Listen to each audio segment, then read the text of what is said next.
बिस्मिल्लाहिर्रहमानिर्रहीम। अस्सलामुअलैकुम जी, अस्सलामुअलैकुम। कैसे हैं आप सब?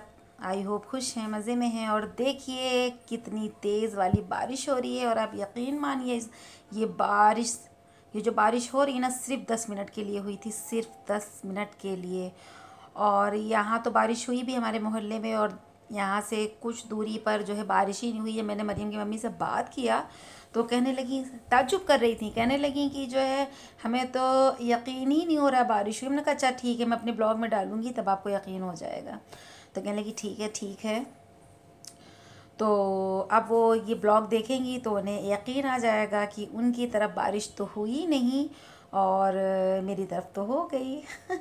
अल्लाह की रहमत इधर बरस गई है। और ये जो है ईद के यानी बकरा ईद के सेकंड डे का जो है ब्लॉग है, जो हम आपके साथ शेयर करने लगे हैं। और यहाँ पर काटे जा रहे हैं, छीले जा रहे हैं कड़वे कड़वे करेले। हाँ जी हाँ, करेले। ये जो है खाने में ज़रूर कड़वे हैं, लेकिन इसके फ़ायदे बहुत मीठे मीठे हैं, है ना। तो यहाँ पर बच्चे भी बैठे हैं और इन करेलों को काटने के पीछे भी एक सबब है। और मरियम जो है, बच्चे आप सबको हाय कर रहे हैं। और अरसलान का अंदाज़ तो बिल्कुल हाय वाला, बिल्कुल लो वाला है, लो वाला यानी डाउन हो रहे हैं, क्योंकि इन्होंने बकरा ईद के दिन बहुत इंजॉय किया है।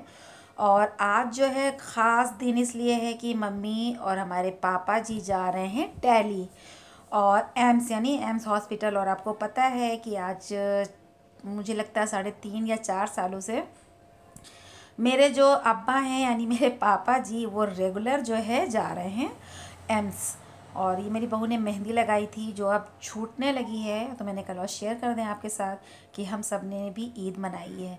और यहाँ पर जानू भी आ गए थे, हम सब बैठे थे। तो अब फैमिली जो है पूरी मुकम्मल लग रही है, यानी कि जो हमारे नस्ल की फ़सल है तो उसमें सब इकट्ठा हो रहे हैं धीरे धीरे। और नाना नानी जब जाने लगते हैं दिल्ली तो सब ऐसे ही इकट्ठा हो जाते हैं। तो यहाँ पर जो है वैसे तो बातें बहुत सारी हैं, लेकिन बस ये है कि क्या बताएं, कुछ बता ही तो नहीं सकते हैं, लेकिन दिल में आता है बहुत कुछ बताऊं, बहुत कुछ शेयर करूं। लेकिन कुछ रिश्ते बिखर जाएंगे, टूट जाएंगे, चूर चूर हो जाएंगे और मेरे ऊपर हावी हो जाएंगे।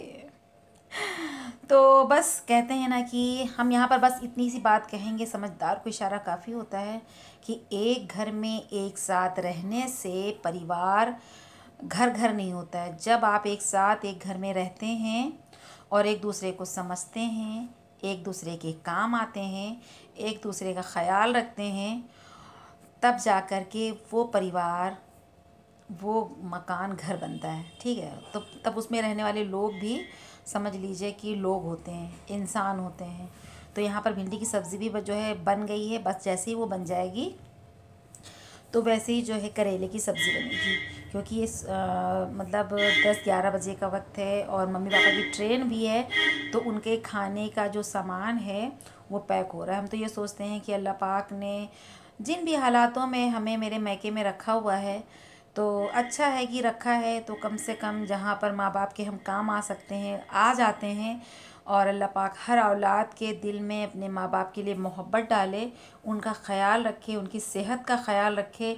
अगर वो कहीं आ जा रहे हैं तो उनके खाने पीने का भी ख्याल रखें कि वो इतने लंबे सफ़र में जा रहे हैं तो वो क्या लेके जाएंगे, क्या नहीं लेके जाएंगे। मुझे तो 2-3 दिन पहले से ही जो है चिंता होना शुरू हो जाती है कि ऐसी कौन सी चीज़ सफ़र में मम्मी पापा के टिफ़िन में पैक की जाए जो इतनी गर्मी में ख़राब भी ना हो।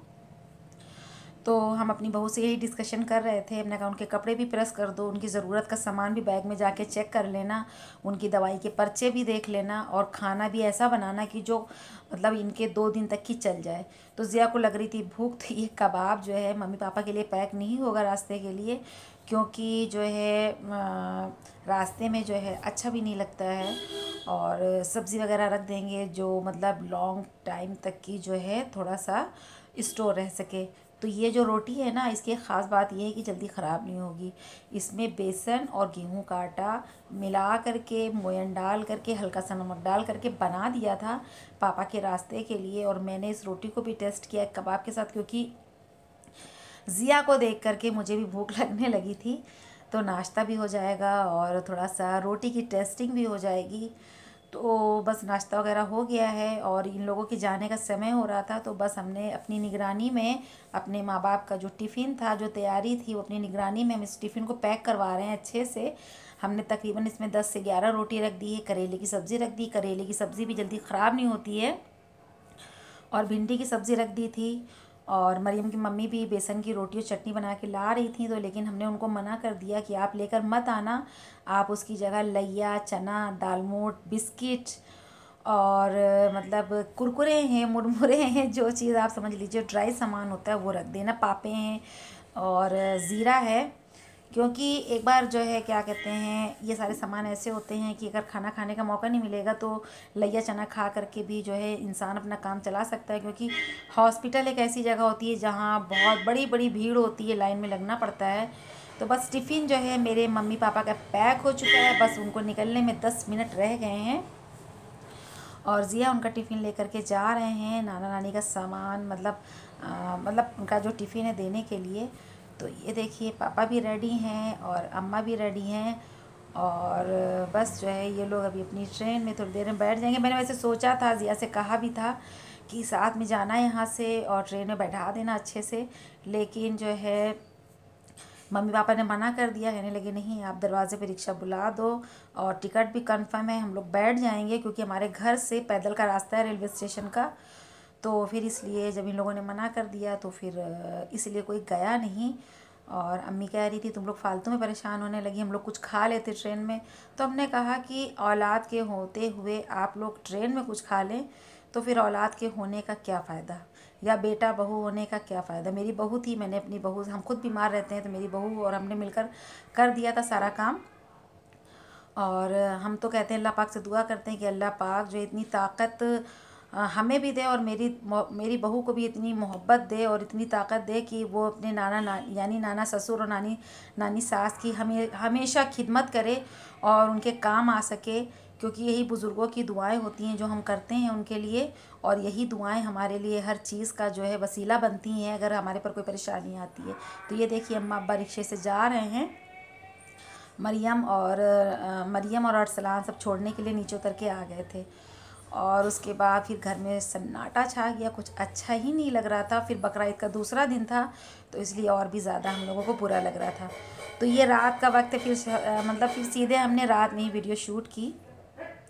तो यहाँ पर जो है जो हम लोगों ने मम्मी पापा को सब्ज़ी दिया था, दिन में दाल चावल बन गए थे, तो वो सब्ज़ी है, दाल चावल है, साथ में कबाब है, अरहर की दाल यानी करेले की सब्ज़ी, भिंडी की सब्ज़ी, और ईद वाले दिन हम लोगों ने स्टू बनाया था वो था।